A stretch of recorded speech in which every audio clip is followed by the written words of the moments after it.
Me and Mack Hansen actually went for a pint after the podcast the last day. Excuse me, where was I? We got bury the beef. I was like, hold on, are we actually beefing here? Do we need to go for a pint or something? We chatted it out. He's a good lad. We're now mates. We exchange numbers. So best of luck to Mac down in New Zealand. We'll probably grab another pint when he comes back, and you're more than welcome to join then. Well, thanks very much for letting us break into your bromance. We're privileged. Bromance. Joe presents House of Rugby, United Rugby Championship, together with Bank of Ireland, proud supporter of the 4 Irish provinces. Hello and welcome back to House of Rugby. We are here. We have reached the final stages of the United Rugby Championship. And who would have thought it? 2 South African teams in the final. Greg, welcome back. Jason, welcome back to you as well. How are you? How was your weekend? Good. Strange watching 2 South African teams. I know our South African fans might think otherwise, but I don't think any of us expected to see the first season of the championship, to see both of them in the final. No way. Yeah. Well, did you think so, Lindsay, that the South African teams would be there in the final? No, I think we definitely pitched maybe like one of them. The Stormers tipped at the start, which you tipped a couple of weeks ago. I tipped you weeks back, guys. I said it. I always said if there was any team that was going to beat Leinster, they didn't have to beat them in the end. The Bulls did that job for them. But how long ago did you call that?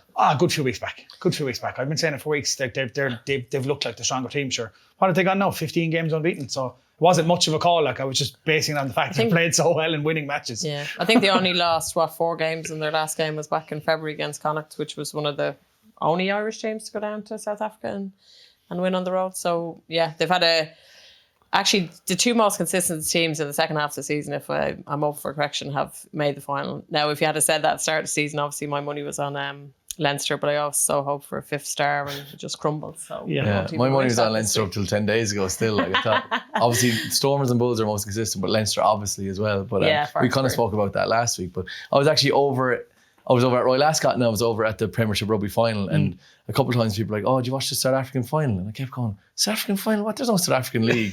But I got obviously the amount of 2 South African teams in the final. But it was a good match, in fairness. They played pretty well. Like there was a lot of running rugby, a lot of good tries. Evan Roos was unreal again. He's an absolute powerhouse. I can't lie though, I was like out of breath. Like, it was just, especially the first 20 minutes was nuts. It was frantic. They were killing each other. They were hitting. They were losing their footing. There was turnovers. There was handling errors. That's the thing about the South African lads, is they're so physical. Like, even in the first couple of minutes, like when they were going over for the try, the Bulls number 12 scored a try, and Sinatla hit him so hard at the line. He just twisted out and scored. Like, they're just the power down there. Like, I think that's why they got to the final. Those guys, it's just the South African lads are unbelievable. I'd say Rassie Erasmus is licking his lips now, getting ready for 2023. Like, well, that's what I liked was they're actually so unpredictable. Like, so Grobler was going through off that it was off a line out, if I'm not mistaken. So they were just going through, and I thought, like South African rugby, the physicality, he's just going to go through them. And then all of a sudden, like, he just like deft, soft little offload, and it was lovely. And I was like, okay, for this season, they have been so unpredictable. They've even lived on the edge with their their discipline has been terrible, but then all of a sudden they'll do just something amazing. And I think the final just epitomised exactly what they brought to the competition. Yeah. And considering obviously when they first came into the competition, the Cheetahs, the Kings were so poor. I think I certainly still have that kind of, don't have the same expectation, I suppose. I know they've been great, but yeah, to get to the final, yeah, surprising, but it lived up. It did. Just before we delve into the actual game itself and look at the score and break it down, obviously we'll address the elephant in the room. Yes. So Rob Balakoon was supposed to be on with us this week, but unfortunately Rob is a little under the weather and couldn't make it. So get well soon, Rob. Moving on to the game itself, 18-13 was the final score. I think we said it, a lot of us said it in the build-up to the game. It was always going to be tough for the Bulls to get themselves back up again after that huge win against Leinster, which no one expected, even though South Africans will disagree with us. Someone told me in the pub yesterday, he had a bet down a $5. He got the Bulls at 14-1 in a semi-final. No way. That shows you what the odds were. But, they took the lead against the Stormers in the final at the weekend, and I think they just kind of ran out of steam, I suppose, so to speak. Like, it's tough to get yourself up for so many games, because no one really expected the Bulls at the start of the season to be in that final. No, they didn't. But the Stormers had beaten the Bulls twice already in the URC. Narrowly, I think it was 1917, and it was 30 points to 26. And then they lost narrowly again. Like I said, the Bulls are snapping. They just have that, obviously, the mental battle against Stormers. They've lost 3 times now this season. But it was a great game. Like, they put it up to them all the way to the last minute. And they had to come down, Stormers had to come down and score a try and a drop goal to put them ahead at the end. And still there was a couple more chances with Aaron Dessay from Bulls nearly got away with a try there at the end as well. So I thought it was a really good showing for poor conditions as well. It was wet underfoot down there.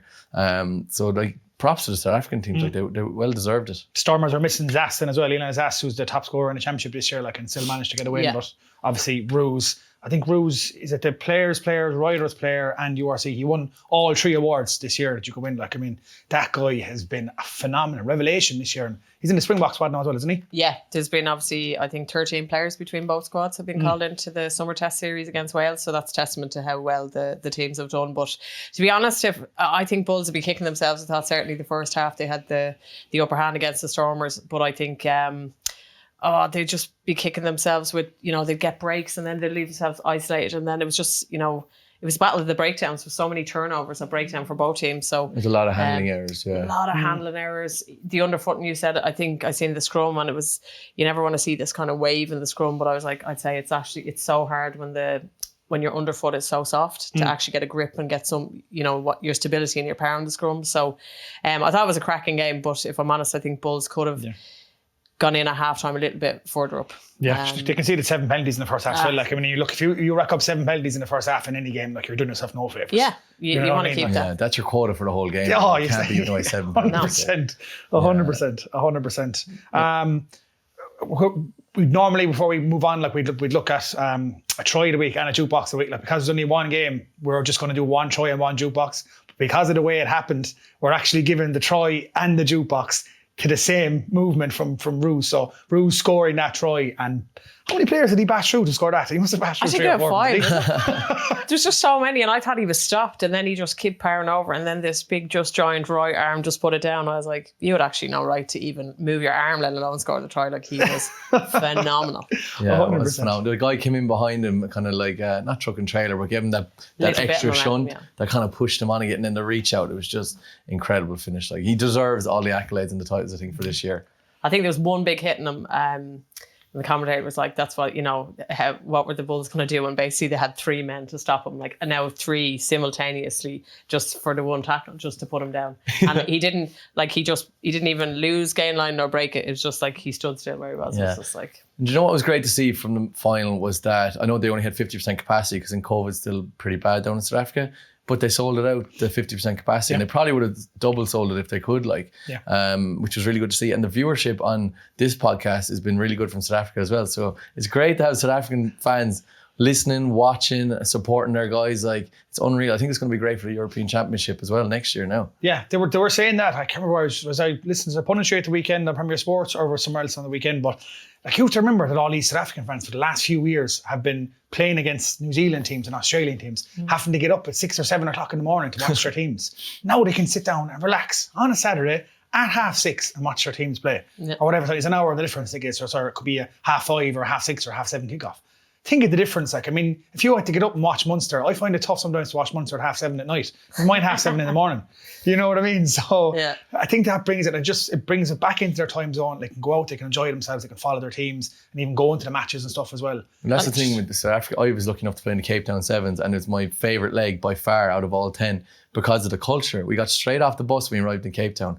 They're singing, dancing, cheering, everyone's happy. And there's obviously in Sevens, there's like tens of games, right? And every single time there's a try, they all score. They're delighted for everyone just scoring a try. Like, lovely people down there. So I think it's really good for rugby now. South Africa have kind of got, obviously their international teams class. Their club teams are really good now as well. And I wouldn't like to be Wales going down there this summer. Like, no, big time. You could actually feel the buzz nearly through the telly. And 2 teams. I think the last time they met in a final was 2010.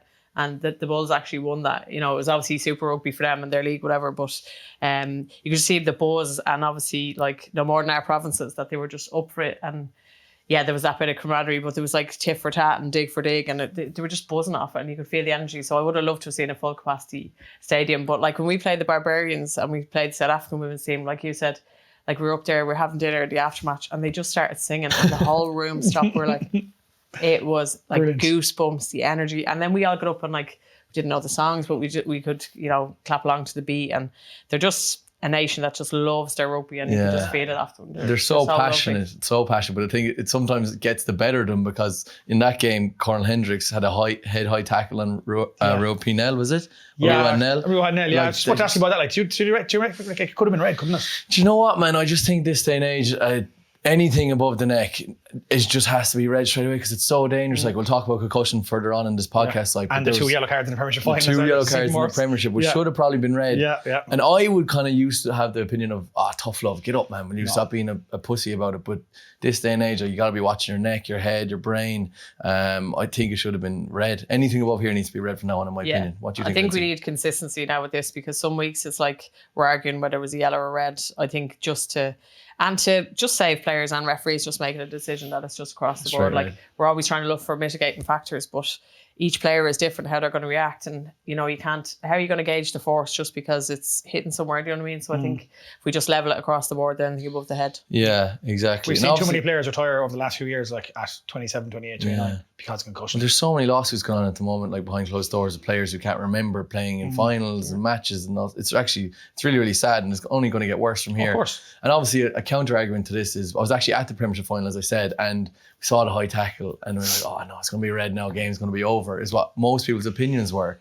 But then it's like, okay, the game might go in the favour of the team that didn't get the red card. But I think these people's health, like, do you know what I mean? And obviously, initially, everyone's going to be giving out all red cards, games ruined. But eventually, you will teach players to start hitting low again. Do you know what I mean? 100%. Get below the nipples, hit anywhere below there, and it'll teach players to be better. And young kids coming up will just be better tacklers, be a safer game. Yeah. Well, it's a professional game, so like, if you're in any line of work that you need training, like you train all the time, and you know how much time we spend on tackle tech. So I mean, there's no excuse really for, especially in the elite professional game. Yeah, I've actually seen kids now that are starting to get this roll out this new equipment, like, and their tackle pads that go onto their legs with targets on them. Yeah. Right. So that like they see the 3 targets, but it's all below the waist. So it's teaching the kids to try and get 100 points to get in and tackle right on the button on the money. Like, that's what you need. Well, the big impact in women's side is that our tackle tech is so poor, because we're not obviously starting it from a young age. So I think if we can start women younger at younger age, and the same thing that you're tackling below the knees, because a lot of our concussion is whiplash, so it's all high tackles and you're kind of being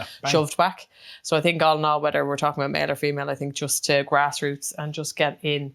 Then there's no, no one's worrying about anything. Even the players themselves, like, there's no fear. It's muscle memory, and you just, it's second nature to you. It becomes automatic then. Absolutely. Yeah, 100%. Definitely. Yeah. Looking back at the game, I mean, like, they only lost, I know we're saying that the Stormers were good, like, but it was only a 5-point game in the end, like, and he had that break from Kurt Lee. There's a guy we've been watching. I think he got called into the South African squad, did he? Kurt Lee Rinza. He's the guy that's been stepping. Yeah. He's basically like another version of Cheslin Copey, like, just on his the way up. Like, ridiculous. His footwork is outrageous. Like, he made it. They just couldn't get it through the hands in the end. But I played against him on the sevens tour. Did you? Oh my god, it's like chasing shadows trying to catch him. Like 1v1, there's no hope you tackle him. Like, he just transports when he steps. Like, and even you can see it on the 15-side game. He's unbelievable. He deserves to be where he needs to be. But the South African lads, same with Sinatla, man. Honestly, 1v1, good luck. Like, there's no tackling these guys. How are they producing these players? Because there's so many of them. Like, and it's not only are they like unbelievable tacklers and like got speed, but I've never seen players being able to step as good as some of the South African wingers. Thank God. I don't understand it. Like, it's ridiculous. just the footwork is outrageous. So wait to bring some over here and start teaching some of our players. We find the one Jordan Larmour here and again, just footwork to be able to change. Jordan Larmour's the only player we have like that. Like, can step like that. Whereas they've got countless amount of players against them. And they all seem to come through the blitz block of the sevens team. Like, they're all just jumping. Like, South Africa, all those guys. So that obviously came through there. They must just be doing it from a young age, developing them up to be like that. Like, which is just, all their wingers are unbelievable. Tambwe for the Bulls as well had an unreal game. He did actually a lot of the dirty work. Tamway did. He was cleaning up at the back. He's doing a lot of kicking, doing a lot of rucking. I was impressed with him. He hit an unbelievable tackle, did he not, midfield? He got a great tackle. Just inside 22, and he got up and got a turn. And turned it over, So I think Brazzi really likes him. Like, he'll be playing in the Springbok team as well, I believe. Yeah. So it was a great game all around. They deserved to be there, and it was a lovely finish, wasn't it, with the kids? The ceremony with the kids. I was about to say, the kids giving them, the local kids giving the medals out to the players and stuff. I love that kind of stuff. Like, that's the kind of stuff we like. It was really, that's really all good. Good. So. It was a great idea, because sometimes you see the players coming on getting their medals and they just kind of stroll through, handshake with whoever and go cheering. But this time you see the players engaging with the kids. They're quite happy the kids are there as well. Moment. And think about that kid, oh my God, and give a medal to whoever. Like, so it's really inspiring, those kids. I think they got the idea from the AFL. AFL have been doing it in their grand final, or ARL, one or the other. Yeah. For the last couple of years, they've been doing it there. So it's a lovely idea. It's something that we should look at across other finals, rather than having some, no offense, having some bloody chairman or president just go, here's your medal. Exactly. And the player doesn't even look at him and just gives him one of those kind of handshakes. And there's politics involved with that. Do you know, whereas kids and grassroots and exactly what our pillar, what the game like stands for. 100%. You know, the game of rugby. And, 100%. you know, it sends out a huge message. And I thought it was lovely. I thought it was a lovely finish. And lovely I thought the difference in the players, like getting on their knees and you know, I think they forgot exactly. They just forgot who they were. They're just like, oh, this kid is, you know, you've made their day. You know, it's a big final for you, and you're winning, you're getting a medal. But this kid will remember this for the rest of their lives. Like, I think it's even more kind of like, it stands out more the fact that it's 2 South African teams in South Africa. Because I know you've watched the Chasing the Sun documentary. So do you. Like, a lot of those South African players, a lot of those Stormers players, those Springbok players, they came from nothing, and rugby is what brought them out and gave them a life.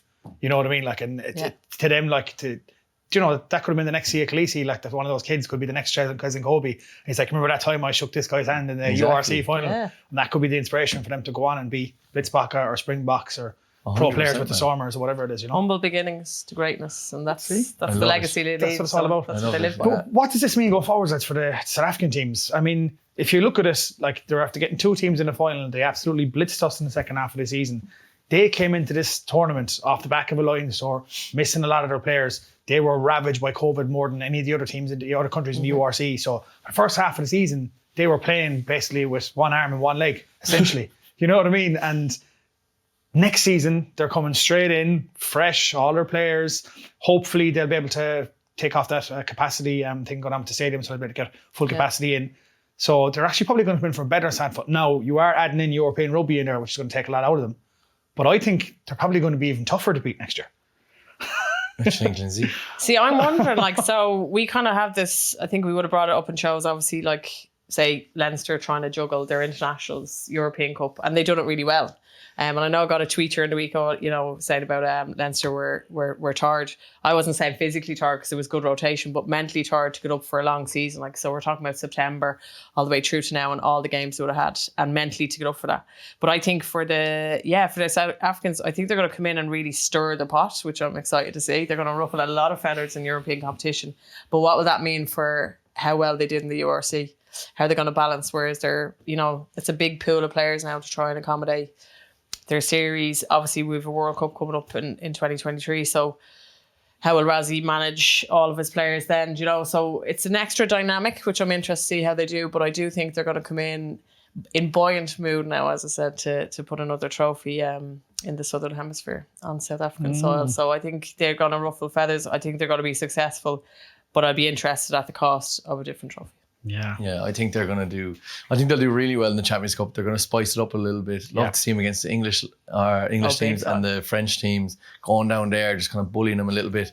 But I also think there's an element of the South African teams not being respected this season because they're new in, like, fresh into the tournament, and probably like Mack Hansen, like not getting respected by you. Oh my God, it's like a broken on a record. Like, me and Mack Hansen actually went for a pint after the podcast the last day. Excuse me, where was I? We got buried a beef. I was like, hold on, are we actually beefing here? Do we need to go for a pint or something? We chatted it out. He's a good lad. We're now mates. We exchange numbers. So best of luck to Mac down in New Zealand. We'll probably grab another pint when he comes back, and you're more than welcome to join then. Well, thanks very much for letting us break into your bromance. We're privileged. Bromance. If it wasn't for me and Jason, you wouldn't have. If it wasn't for you, Jason, and the whole backroom team, you're stirring the pot, like trying to make it a problem between me and Mac. We get your followers, we get your bromances, we have fire extinguishers when you get burned on the show.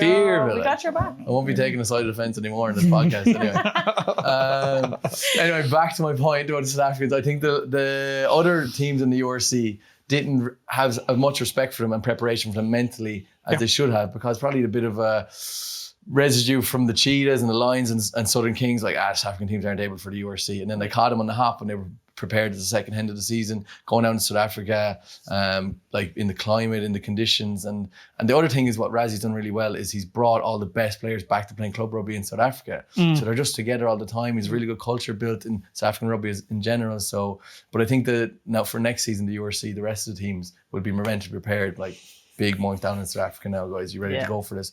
Whereas this season it was kind of like, send down the academy lads, like it'll be fine. Do you know what I mean? So it'll probably be a different mindset going down next year, hopefully. Yeah, it does. It does. Like, even when you saying like, wasn't it great to see 31,000 at the match? I mean, I pointed it out like, and I was rightly told otherwise by South African fans. I pointed out like, if we get to these European matches next year or even the final, there'll be no fans. Because I remember looking at those bloody Cheetahs matches and those Kings matches, and it was a joke because there was like 500 fans in the stadiums. Yeah, they just, for some reason, the Cheetahs and the Kings, I think there was something political going on with the Kings, and then the Cheetahs just didn't have much of a following or whatever it was. But there was no one, and I was expecting the same thing to happen again. But like the South Africans have proved me wrong. Like and it's only going to get better because the restrictions are going to be lifted. Like, but they are there and they're out to support these. As I said, these are 4 big heavy hitting like franchises that like the Lions have got the 3 Super Rugby finals, the Stormers have won it, I think the Bulls have won it. Yep. They've all won it like at some stage. Like they've beaten New Zealand teams, they've been up there. But at the same time, no one expects them to be good in year 1. Exactly. Yeah. That's the thing, like, you know what I mean? Yeah, but this is the thing, right? We didn't expect South Africa to win the last World Cup because they came in and they were playing pro rugby leading up to that. And I think they like that. I think they like coming in under the radar. They know how popular rugby is there, and they're a proud nation. So we get into that false sense of security, like no expectation from them, and then it's just like bam. But I think there's no hiding for any on a South African team anymore. Now they're seen as the best, probably arguably one of the best rugby teams in the world at the moment, because obviously Crusaders are class, New Zealand are class, but South African across the board they're all good now. And I think it's coming down to their conditioning, as I said at the start of the podcast. They're all so big, so powerful, so fit. The SNC teams down there must just be unbelievable top level guys. Like, so the rest of the URC are going to have their wits about them next year. It's only going to benefit the home nations and stuff, like, because now you're getting a chance to play against these Springbok players regularly, and these, as you said, these big conditioned players. And it's only going to help you when you get to your autumn internationals and get to your World Cups. Because, I mean, how often do Ireland get to play South African players normally before this? How often would an Irish team take on any Springboks? Whenever every couple of years we might schedule in all international, and then all of a sudden you made them in the World Cup and you get blown out of it. Now you're playing them regularly, like, and it's only going to make our players better. Exactly. Just send home with some sellotape to piece yourself back together.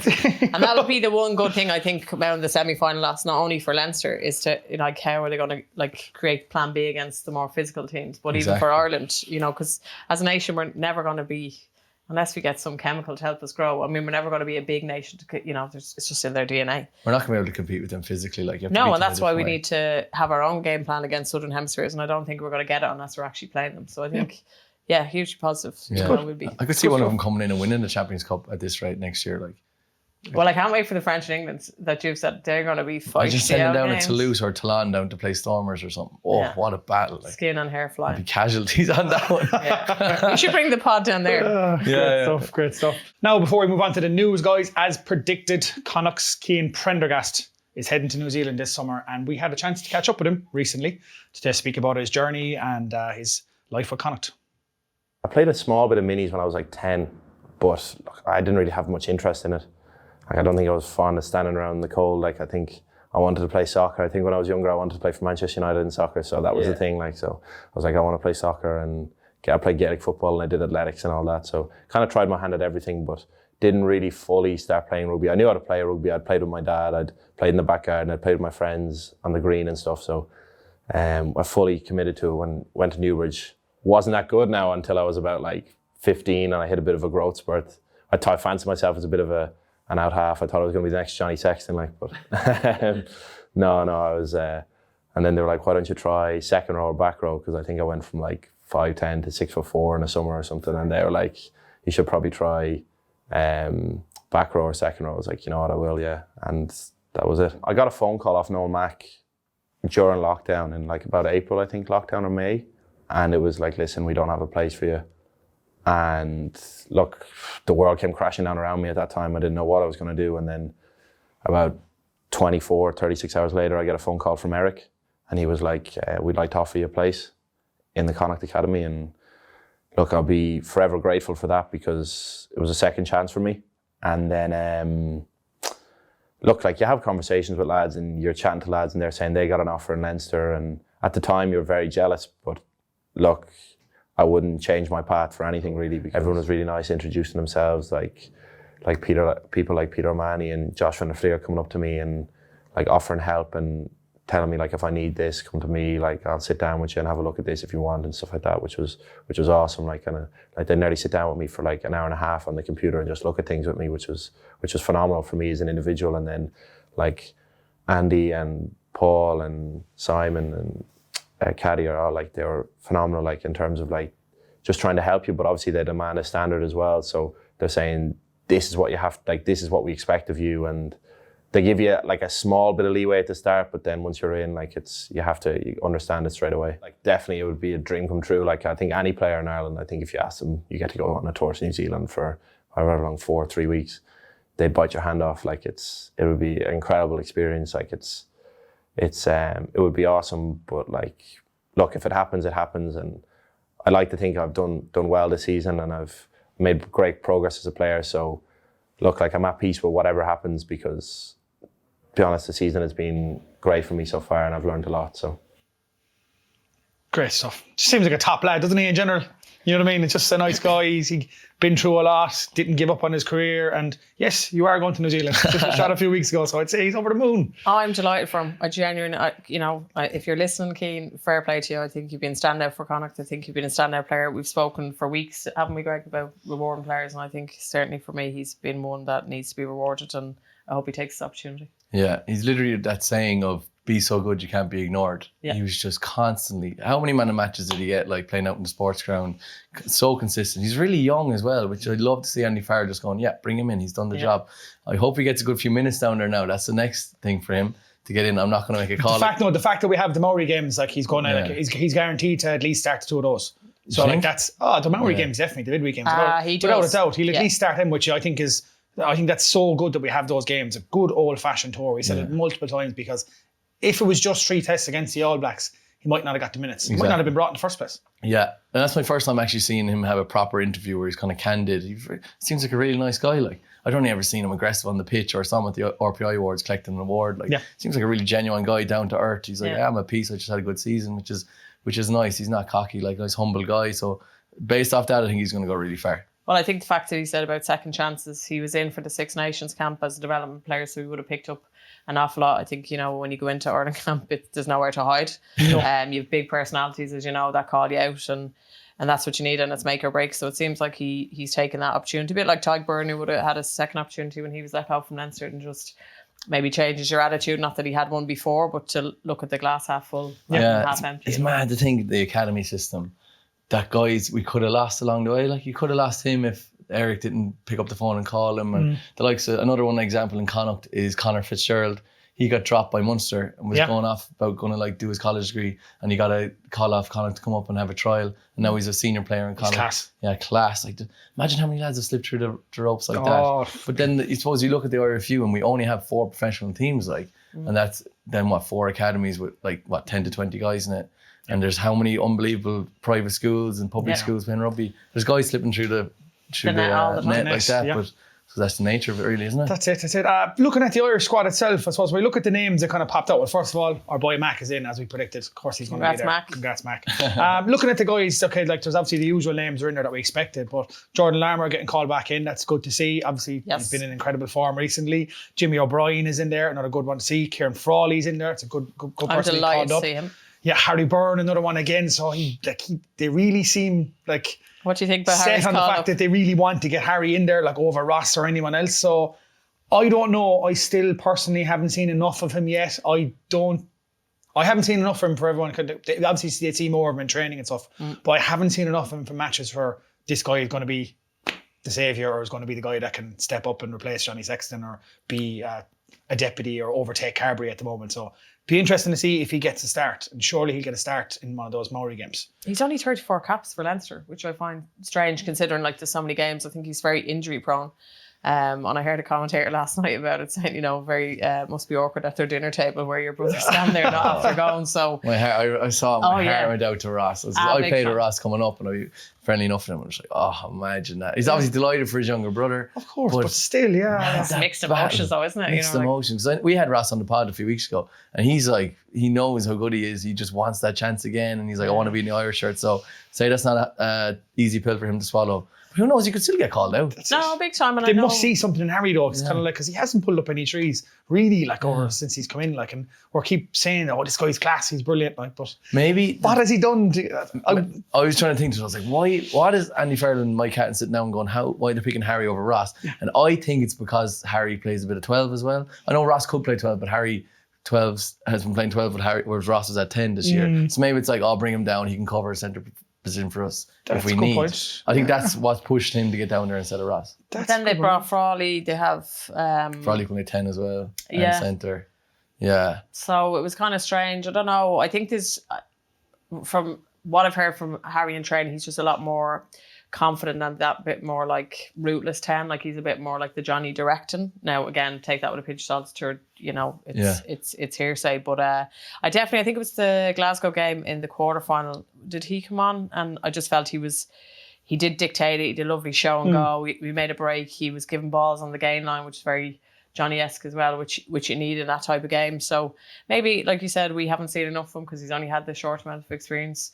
It's hard when you've seen Ross being so consistent. But maybe there's just a different edge to him as a 10 that you need, kind of just that more dominant character to kind of dictate your team. So. There could be other elements to it as well, and the fact that maybe they know what Ross can do. He's played so consistently all season, and maybe they want to see Harry exposed at the international level, where Ross has loads of caps under his belt already. They know what he can do. They're like, let's give Harry a crack, see what he can do, and maybe they're all in the mix then for the World Cup next year. Yeah, there's so many ways you could look at it. It's a fair point. It's a fair point. Do you know what I mean? But like, I love to see Jimmy O'Brien in there. Good mate of mine. He's had a great season. He's had a great season. Like, I mean, he's there on merit 100%. He's really had a good season. Yeah. It's going to be tough to get into that test squad for New Zealand with the back three that's there, but he'll give it a go. He's another guy that's been rewarded for just being consistent. Like, I think our poor friend at sick, Robert Balogun, obviously missed out, which is a good one for Jimmy getting in there. But I think there's a clear kind of two teams in that selected squad. There's a clear Maori midweek team. There's a clear first string team to go against New Zealand.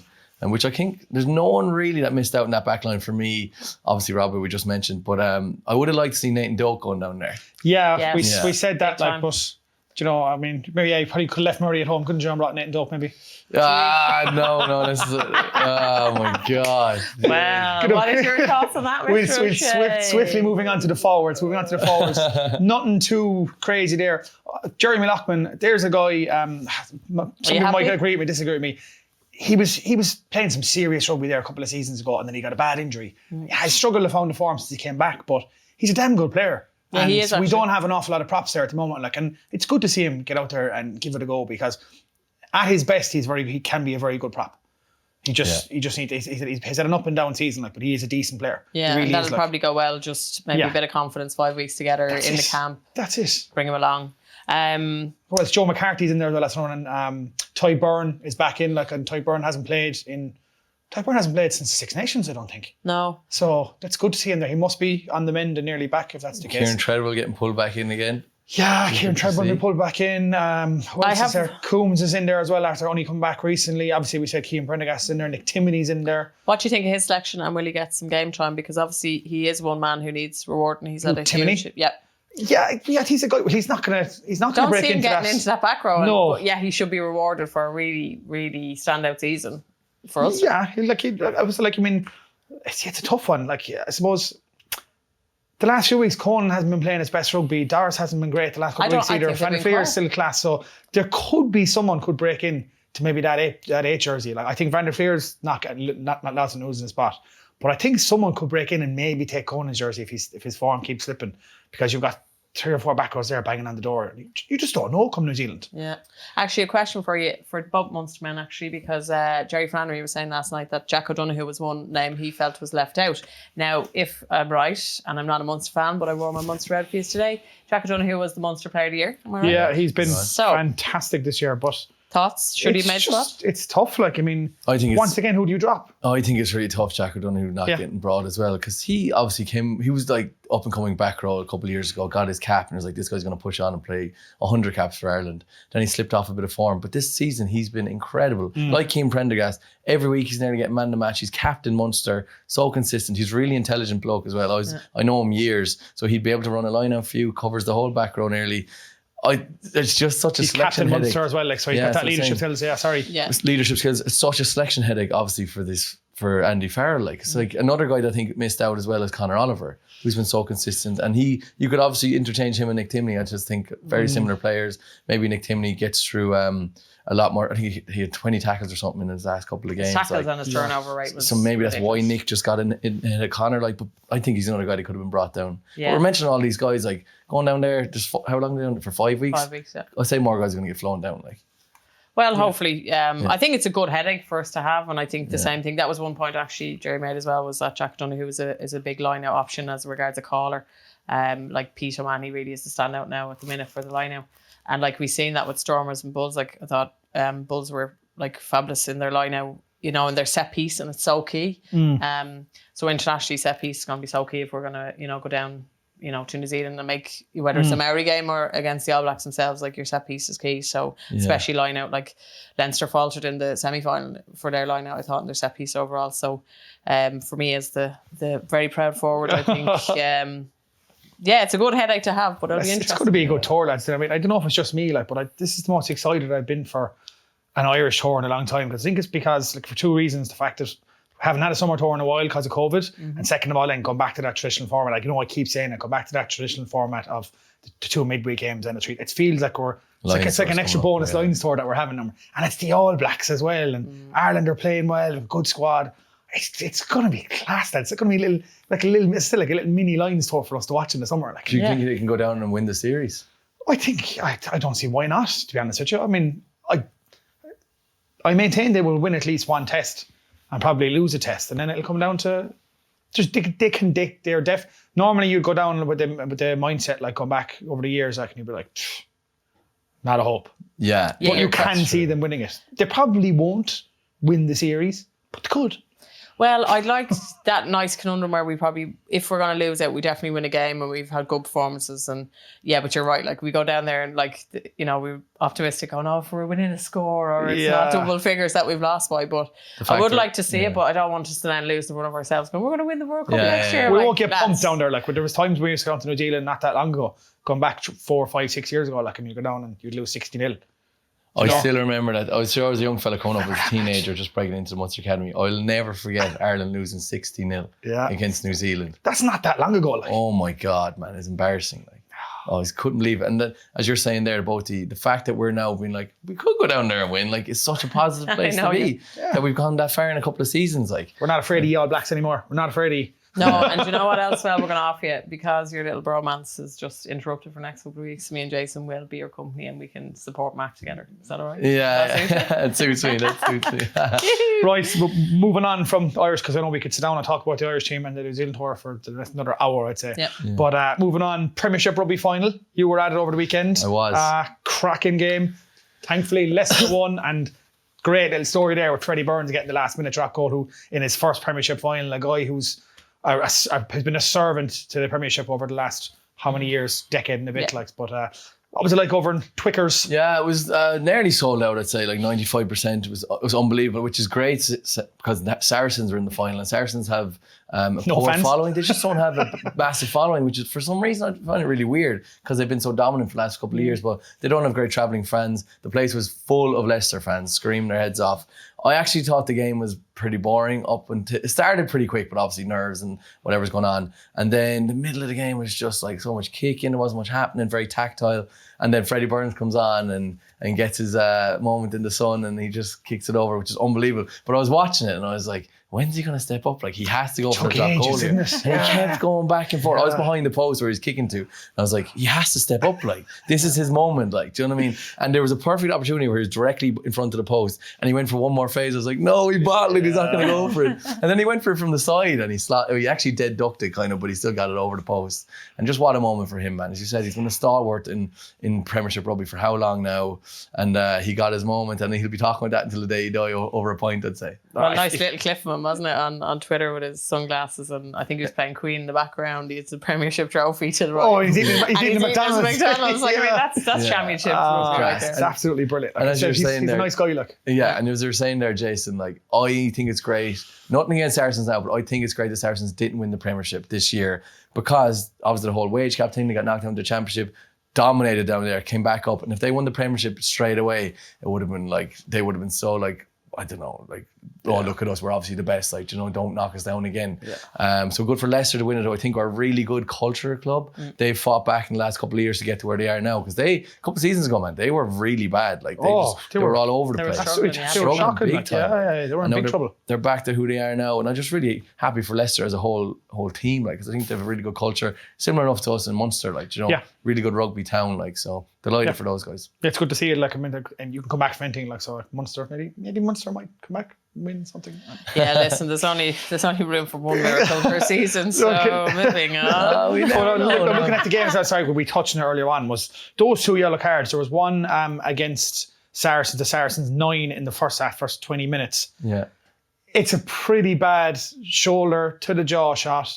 Straight away, Wayne Barnes is looking for mitigation. The mitigation, he said, was that it was the ball carrier that came with the force, blah, blah, blah. I'm sorry, no, like, excuse my French, I don't give a shit. It should have been a red card. The same thing with the one in the second half. I mean, we can't tiptoe around this and try to look for mitigation. I understand there's mitigation if it starts and goes up. They were 2 direct shots to the chin. There is no mitigation when it's a direct shot to the chin. Yeah. And how are we supposed to, like, if they're making different decisions every week, and 1 week it's yellow, and 1 week it's a red, and 1 week it's nothing, then what, like, as we said, we're trying to stamp out concussion. We'll get onto that as well later on with the new concussion law, but we're trying to stamp all this out. We're trying to fix rugby. We're trying to make it better. But, like, we can't seem to make up our bloody minds. Yeah, I think there's obviously what's the word? Not a ruling, but the refs are told to be going out, I think, to look for mitigation now, or like get mitigation involved, because it seems to be all season they're going, all right, this is an incident, let's look for mitigation. Where, as you're saying there, Jason, I think anything above the neck just needs to be ruled out, because what's it going to take? It's going to take some boy getting, like, knocked out, or some woman getting knocked out fully to go, okay, maybe we need to just completely just red card this all the time, because it's going to be getting dangerous. These ads are getting bigger, women are getting bigger and stronger, like, someone's going to get decapitated, like, at some stage. Like, we need to be careful with this. Like, so firstly and foremost, top of that is obviously player welfare. But the second bit of it, it's a bit like VAR in the soccer. Like, it really just interrupts the game, because everyone's like, because it's your perception or your interpretation of how that went for you. So you're looking at the TMO, then the referee, and then at least if there's a consistent just baseline ruling that it's black or white, it's going to, like, protect everyone. And then you're not having this interruption in the game. It's just like, right, it was above the neck, it's a red. That's the end of the rule. There's no mitigating factors or whatever. Because I just think... you know, there's just too much time around the rule, and it makes it too difficult then. Like, and I can see, like, if you look for all these angles, I'd be the same myself. Like, oh, you know, what's the message I'm here? Am I trying to level the game because it's a final? Like, it's too difficult every week. He like Wayne Barnes. Like, I would expected more from a guy who, like, I think he was refereeing his 10th Premiership final or something like that. So I think that was the start of the weekend, but. It's tough for the rest. It's the biggest. It's not just with that, but it's one of the biggest issues that rugby has, and it stops it from becoming a truly global sport. Is there's too many decisions and too many laws that are open to interpretation. Yes, and it makes it too difficult. Just destroys the game. And we have a bit of kudos to our rugby, like, on that the fact that they have finally changed their stand down period for concussion has gone now from it was 7 days, give or take 7 days, 6.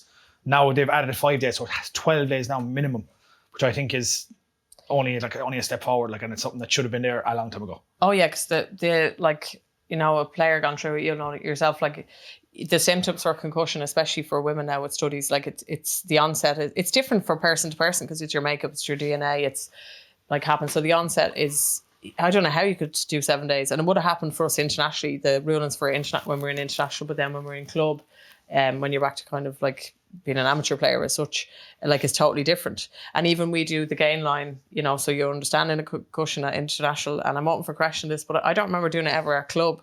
And to me, at club, you'd need it even more so, because there's such indifference with the skill level and skill set. So I just think across the board, education and the longevity of giving players that chance to actually make sure they're symptom free and they're not affected from it, because it's pretty life-threatening. I've done loads of studies in this, and I did a thesis and I did a documentary on concussion, and, like, it's always been longer at club level. Like, it was whatever it was, like, it's 14 days at, as you're saying, at unprofessional level. But I was like, well, why is it 6 days? Why is it 7 days? We all have the same brains. And they keep, they're like, no, we've got better medical doctors. I'm sorry, like, I don't care who you have. As you said, your brain is your brain. If you are concussed, I don't care if you've got some magic doctor or some magic sponge. Just because you're a professional team at the elite level does not mean that this person's brain or skull or whatever it is going to recover quicker. Yeah. Now all of a sudden they're like, oh, let's make it 12 days, which is what it should have been all along. And it's just, there's more to come out like. It's a big issue in the NFL as well. And I think huge. Exactly. And medicine is just progressing, and then they go, okay, lads, we better change these laws, which are probably archaic. Like, so to kind of be a bit empathetic with medicine, it's like they're trying to figure it out as well. Like, but I do think what you're saying there, Jason, is mad. Like, just because we've been professional players, myself and Lindsay, doesn't mean our brains are now stronger. Of course not. You still get concussed the same as anyone else. Your brain's getting hit. Like, it's just like your brain's rattling your skull. That's it. You're knocked out. If anything at that level, you're taking bigger hits. Yeah. Like, I remember even like speaking to that neurologist, and what he was saying, that some of the hits that take part that occur in professional rugby are akin to a car crash. Yeah, Brian O'Driscoll said that actually. Yeah, you know, and you're like, this is just two men and women on the pitch. Man. Yeah, them running into each other, bro. Oh my god! And they were all minimum two man tackle. Yeah, it's crazy. Ridiculous. It's nuts, but it's good to see it's going to 12 days now. I also thought it was mad. Like, obviously, I got loads of concussions. You got loads of concussions as well. Being able to play. I've actually had none. Would you believe? Have you not? No. Jeez, I've had loads. Lucky. Being able to play within 6 days, even yourself, you're like, this is a bit mad, is it? 6 days is nothing. As I said, you would not be, if you got concussed, you would not probably be allowed back into an office job after 6 days. Never mind a contact sport as brutal as rugby, one of the most physical sports in the world. Yeah. I mean, you break. I actually did a health and safety cert during the week for using a computer and work, and it was like, oh, if you're having symptoms, you have to go to your occupational health department. So I mean, that's just sitting in front of a computer if you're having a bit of a migraine. So imagine with concussion. Were you ever bad with it? Yeah, I've never had any long-term effects from it, like, but I've had plenty of concussions, like, and I'll hold my hand up, like, I'll hold my hand up as loads of my mates as well that I played with. You get fully like dusted in a game. Like, you wake up, you're seeing stars, you're seeing black, but because you're like, no, I have to stay in the game, like I have to play this game. And you're fully like, for a while, for a few minutes, you won't know where you are in the game. And it's just that, even like, that needs to be beat out of players like that. You need to be more thinking long-term, my family, my friends, my long-term life. But that's definitely an issue with rugby players as well, is like, no, I'm tough, I can just shake this off. Fellas be running around like not knowing where they are. I don't know if it's the same in the women's sport. Claire Malloy, I'm glad you brought that up. Claire Malloy is a doctor, like an A&E doctor, right? One of the most world-class sevens in the women's game. And I don't know many times. I had one referee, I had to say, ref, when you stop the game, Seven got knocked out. We were playing a Grand Slam against England. She was absolutely KO'd. And next of all, I see her run down the wing. And like, she was taken off, thankfully, and she went, you see, she's not in her right mind, obviously, she's concussed and knocked out. And obviously then she's medically trained, so the irony of that whole situation. But like, yeah, it's just the nature of how she played, and obviously then other people. And then I feel, obviously, and she's the medical, and there is medical people, but you're more susceptible then to concussion than if you've obviously had long term. Yeah, 100%, yeah. So with the counteract that kind of competitive edge of rugby players on the pitch not wanting to come off, is there are fourth officials in the stands that watch the games and they go, for instance, your Malloy there just got knocked out, guys, stop the game, get her off the pitch, like, which is needed, like, because fellas aren't going to come off willingly. No, and that's when it's like you're a pro, it's your job, so it's inbuilt and you don't want to let anyone down. The decision has to be taken out of the player's hands. Like, it can't even be anything. Yeah. But the issue you have then as well, which is why they're looking to adapt these mouth guards that actually detect the collision and the impact of the collision, is the fact that when we're looking at these studies and we're looking at this data and we're looking at these games, we're looking at, say, we see a big massive hit and this guy gets knocked into the chain, you go, okay, you're going off for HIA. But what that match doesn't pick up and what that doctor isn't picking up is those 10 or 12 hits that person might have picked up. Now, it might only be medium hits, but every time there's a kind of a shock into the system, your brain slides, it gets leaky, blood comes down. That's the problem, because how many of those can you take in a game? Absolutely. What's your threshold? That one big hit that makes it a lot worse. Yeah. Do you understand? Like, it's very complicated when you get into it, and it's very interesting, but that is the issue that we have, like, as in how many of these hits can you take? And there's guys, maybe they haven't had too many concussions or too many knocks overall, but they're getting constant hits in matches because there is still these high hits going in. Like, so if you just eliminate these, and like the problems we have around the breakdown, the problems you have with high tackles, if you just eliminate that and just go, this is a no-fly zone. Yeah, exactly. Stay away from it. Like, we're not. This is not MMA. This is rugby. Yeah. This is everything from here, as you said, from the neck up. It has to be. Do you know, otherwise, like, you don't want to get on the road of wearing helmets. Like, and I'm one of those people, I don't agree with helmets. I think helmets actually, if anything, make it worse because you're more inclined to use your head as a weapon when you have a helmet. That's what they figured out in the NFL. Yeah, lads were using their heads as like to tackle with, because I have your helmet on, I'm grand. Like, but you remember that like concussion movie with Will Smith in it, where there's a really vivid scene where he has a ball inside a glass. It's basically your brain inside a glass bottle, and he shakes it, and the ball rattles off the end of the glass, and he's like, no matter what you put on the outside of this glass, this ball is still rattling against the side. That's your brain inside your skull. And I'll never forget it. I was like, oh my God, my poor little head. Yeah, it's mad. I heard a great analogy, and it was off that same doctor. So like, you've seen a lot of people wearing the N Pro scrum caps now, like, and they're saying improve this, improve that, like, and you see Caelan Doris is wearing one now because of concussion problems. A lot of the studies on that, like, can't be backed up and aren't backed up by a lot of medical professionals. But the way he put it to me was, he goes, take a tin of tomatoes, right? Now throw the tin of tomatoes off the wall. Now take another tin of tomatoes and wrap cotton wool around it. Throw it off the wall. Are the tomatoes going to be any less damage in the first can? No. Of course, exactly. Tomatoes are still going to be destroyed. Do you know? So no matter what you put around your head, no matter how much you protect it, like, it's not going to help, because it's the impact. Your brain is still going to get damage inside your head. Exactly. It's still all mushy and soft in there, unfortunately. 100%. Exactly. So it kind of just comes back to making the tackle laws more strict, and it's just red card straight away. But obviously the counter argument to that, what we alluded to earlier, is people are going to be like, oh, but you're just going to ruin the game. It's going to be 40 against 15. Those idiots. But I think a good way to counteract it, just an idea, is to the guy that's committed the foul, he gets sent off a red card, and then the team loses a player for 10 minutes, and then you can bring on another player that wasn't the guy that offended. The guy that's offended is sent off forever, goes to black card, essentially. Like, it gets sent off, he goes to siding, and a new guy can come on and put the game back to 15-15 after 10 minutes, which the team has now gotten their punishment, and the guy that offended has to go get sided, and he can't come back onto the pitch. I think that's a good way to kind of balance it out. The worry you have there is you could have people like it's like playing a bloody game of FIFA or something. You do press the R1, the red card side tackle ball to stop a goal. He's like, well, should we bring a player back on 10 minutes? This fella's about to score. Close line them over the sideline. I think they'd be like sending a sacrificial lamb. Like, that's what I went. Well, yeah, you see fellas like being sacrificial lambs, especially forwards, like, will take yellow cards sometimes at on their try line, like to prevent the try kind of goal. It's worth taking the yellow card here to not absolutely to prevent the score. And people do that, like, so that's the thing. You can't win, like, but what you really have to do more than anything, as you said in the beginning, was just to teach these guys. Educate from the ground up, like, educate the kids and bring it in, like, the whole way up, and just, like, the players that are there at the moment, just, like, they have to understand, lads, if you go high, you're off. And stop doing it. You're well out. How many, like, what do we do every week on this show? We have our jukebox of the week, we have our choice, and we're constantly looking at the tackles. I mean, you see some of the best tackles we've seen, like, are all tackles that are textbook tackles. Textbook below the knee. They're the best tackle. ones, you know, and like, there's nothing stopping you. Like, I mean, I do understand the last minute kind of slide up and all that kind of stuff, like, but obviously then, like, you're coming into the tackle too high in the first place. Because if you're coming into a tackle upright and you're saying, oh, he dipped it the last minute. Well, if he dipped it the last minute, you still wouldn't have got his head if you came in low enough in the beginning, because there is no excuse there. Like, it's just an excuse is all it is. Yeah. You know? No, I think no tolerance policy across, and then starts grassroots education. Definitely. Great stuff. We'll finish up with some big news. Lindsay, you want to talk about this? The Irish women are heading off to Japan this summer. It's a great summer tour. It's the first time we've ever done it as a nation.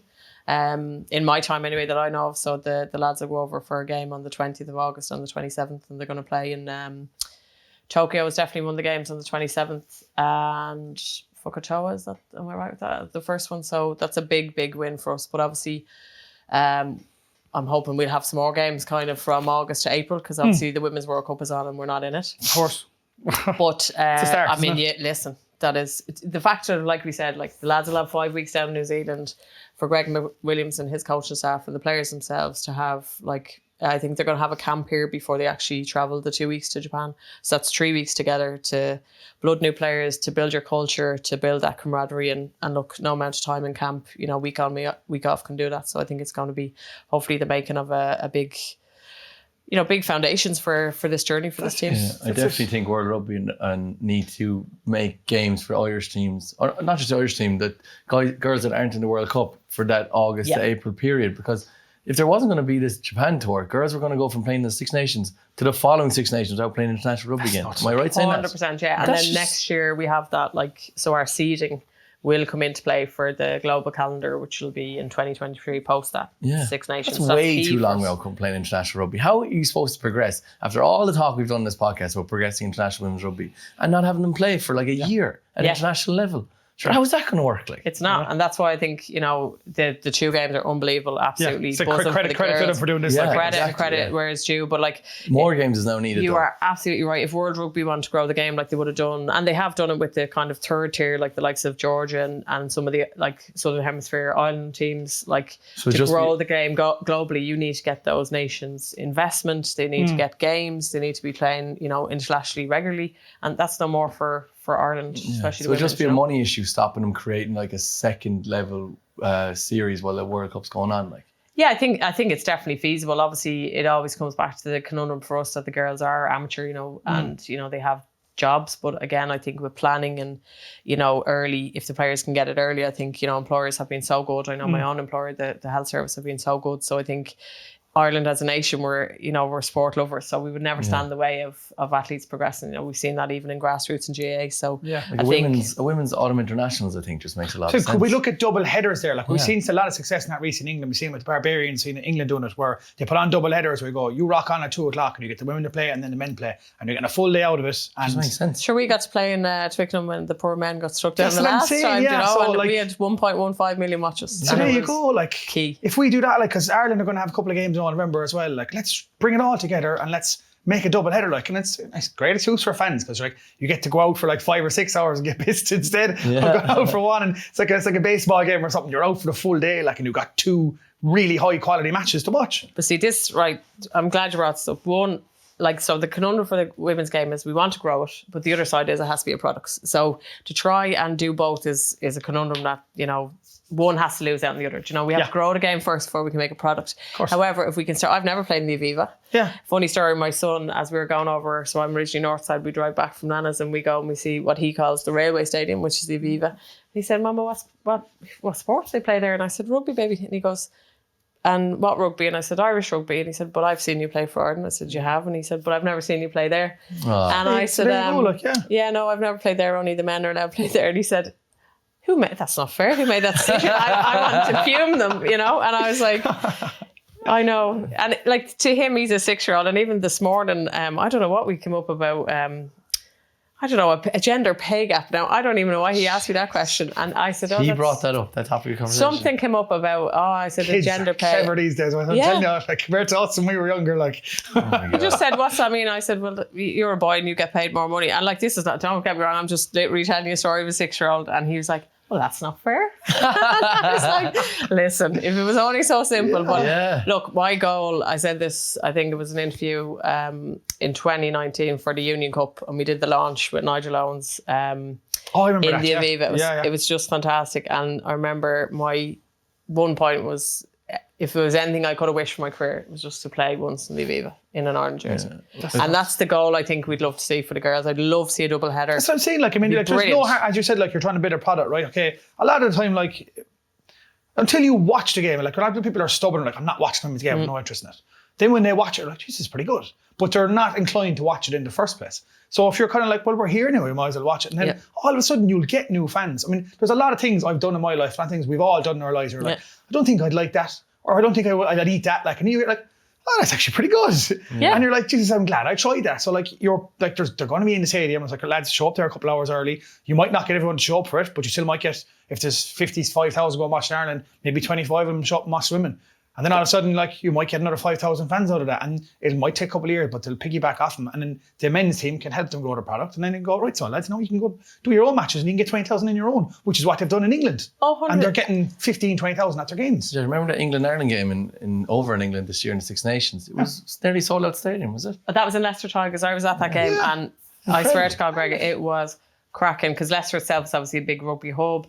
And actually what was funny was I seen like fans that didn't actually necessarily have England jerseys. They had Leicester Tiger jerseys on. And they came along for the day. There's a match on here, let's go to it. Brilliant. Yeah, the girls were signing jerseys. Now, like, I'm obviously friends with a lot of them. I'm like smacking these kids out of the way going, let me have my friends. But the kids were like, and not even kids, adults. There was like layers of queues back for them. Brilliant. They stayed for about an hour, I'd say, asked for autographs. Just the culture, it was just brilliant. So it's about building momentum now on top of all that buzz, like, which is great to see these Japanese games happening. Hope more international games come for the women in that gap. But I heard rumours, Lindsay, that I don't know, you can confirm these, but the women's that there potentially might be becoming contracts for 15s women. Did you hear any of that? I've heard it's, I'm hoping by autumn. The only thing I want is, Scotland, congratulations to Scotland. They've just contracted 30 players and I think they're bringing 35 to World Cup. So that's key for them in their first World Cup since 2010. That they can go down and actually do a bit of damage. But what I don't want for us is to be under pressure to give contracts when we have to look at the feasibility of it. Like how many of our girls can actually give up really good jobs? You know, are they going to offer part-time? Are they going to retainer contracts for those who actually have built up a career and it wouldn't be feasible for them to actually take a full-time contract and interrupt that? Yeah, like the sevens contracts like that you were getting. Like, I mean, if you're on a good job on 40, 50 grand a year, you're going to drop out and get half that money. Like, well, you could pay for Ireland. Yeah, but I still, like, I can't afford to lose half my wages. Yeah, like you did your law exams. Do you know what I mean? Like, where's the conundrum? Like, you've worked all this hard to be a solicitor and now that's not to, you know, undermine the value of the contracts and how we're progressing. But I just want us to do it right. Like, I think Wales have given a lot of contracts to players who weren't even in their Six Nations squad. Like, that's a waste of money. We don't want that. No, but that's not what we want to see. Yeah, because as you say, that's just stupid. No, so we want to invest when it's right, and then we want to grow the game so that when you invest this money, you can start to generate money. Because if we invest money and we don't have those players coming up, and I'm not a businesswoman, but I mean, you have to build that product. And when you invest the money, you want that money to grow. And I don't think unless we look at the contracts right or make sure it's going to suit us, whatever they may be, even small level, and build up, they just have to be done right. But I think they are going to be down. I think we've no choice to keep up with the rate of the growth of the game. Well, like if England, France, Wales and now Scotland have all contracted their teams. And Italy. And Italy. If Ireland want to compete. Italy's done it as well. We're the only lads. Yeah, so that's why I think I have heard that the IRF were talking about contracting the women, like, which needs to be done. But it's obviously, you said there's certain ways they need to do it. One, there's something about means testing what girls need if they're coming from like Kerry or they're coming from South Dublin. But then my argument is that, like, you're not means testing the men, like, just because Tyke Furlong's coming from wherever and Johnny Sexton's coming from down the road. If they're good enough, pay them. Like, but my other thing is, like, would they not do something like just do 15 centralised contracts, one in each position? So I think that needs to kind of happen, and then obviously we have our sevens. How are we going to work that after World Cup? When, like, obviously the girls hopefully will make the World Cup in South Africa in September. Yeah. Like, and then like a lot of them players are obviously have been in our 15s program. So how do we balance both? Yeah. But if you're on a sevens contract, just keep sevens. Just keep the girls on the sevens contract. It gives you another free spot to contract another girl in 15. 100%. Correct. And obviously the men's sevens, then I think there's chat about that as well. The boys maybe getting a bit more because in line with the 15s. So this is all rumours now. I don't even know any of it's true. But it's great to finally see the IRFU starting to back the women's and the sevens and get them up to the level to compete with the rest of the world. Like, well, you know yourself, like, you can only facilitate an athlete if you give them the means to develop within that realm. So if we've girls who are so good, they're world class, but they're really world class based on a very, very minimal, investment and time to be that athlete. So that's the other conundrum we'll have. Like you're saying about centralised, I think it's perfect. But like, say, for example, stand out in Players Player of the Year with Sam Monaghan. Sam's based in Brighton, playing with Wasps. Yeah. How are we going to get her home? Yeah. You know what I mean? Edel McMahon, Cleena Maloney, Niamh Jones is over there, Catherine Buggy's another prop, Leah Lyons is over there, Lauren Delaney. So we have a load of players that are in England. And I think personally right now, their league is developed enough, but then our league is losing now because our best players aren't there. So there's so much. I think it's another topic that we could spend hours talking about again, but yeah, sorry, I got animated. We read Munster. Unfortunately, I'm getting given out here. We're out of time. We're out of time. I was saying there are so many more points to bring up, so I'll have to save until next week. Come here. We have another show. We've got our wrap-up show next week, guys, so it's going to be a big one. Tune in. Wrap-up bonanza. All right, thanks very much, Jason. Thanks, Lindsay. That was a really good chat. And of course, a massive thank you to Bank of Ireland, our partners and proud supporters of the 4 Irish provinces. We'll catch you next week, guys, for our very last show of the season. And talk to you then.